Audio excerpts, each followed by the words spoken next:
But here's one more liturgical thing that's just an interesting example of this continuity. Do you know how, like, in our pre-sanctified liturgy? So here in the Byzantine Church, we have during the Great Fast, liturgies Wednesdays and Fridays. Well, could be Mondays.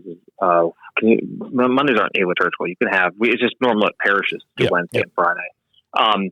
And so you're using pre-consecrated species to be a little bit Latin or language.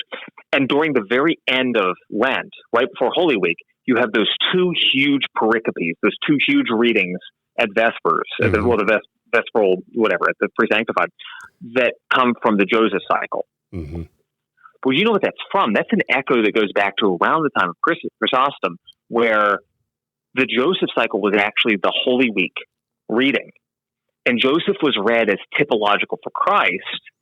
And there are actually all these interesting Joseph typologies that you can find in the Gospels. I was just talking to Father Christian Kappas about this today.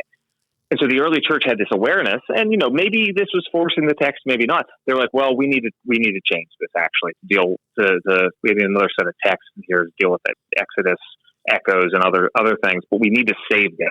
And so let's just shove that, as much of that as we can, onto Wednesday and Friday of the week before Holy Week. Mm-hmm. But there's still to this day, some Orthodox churches will talk about how the Patriarch Joseph is celebrated during Great and Holy Week, or Great and Holy Monday, sometimes they'll say.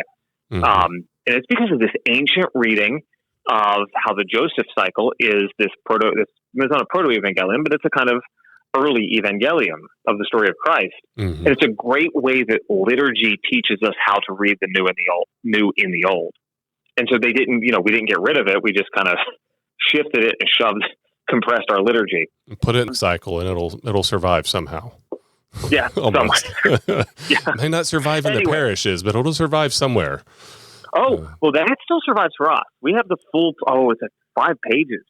It is the longest thing to have to chant when you're a cantor.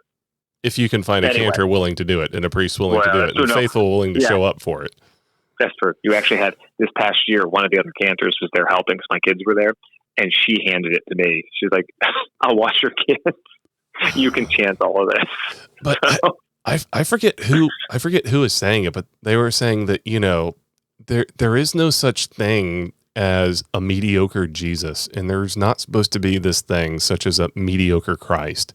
And he was talking, I think he's actually a Ruthenian Catholic priest, and he was talking about this great struggle of whether we just do simple tones or more advanced tones, and kind of the wars that go on in parish culture over the struggle of trying to retain one's musical tradition. And he was just making this comment. He says, well, there's no such thing as a mediocre Christian, and there's no such thing as a mediocre Jesus. We're supposed to struggle for, not for like this Palestrina choral opera presentation, but we're supposed to struggle to try to preserve and hand on, you know, something above just like a vanilla flavor of our liturgical life. Yeah. One step above a recto tono, basically.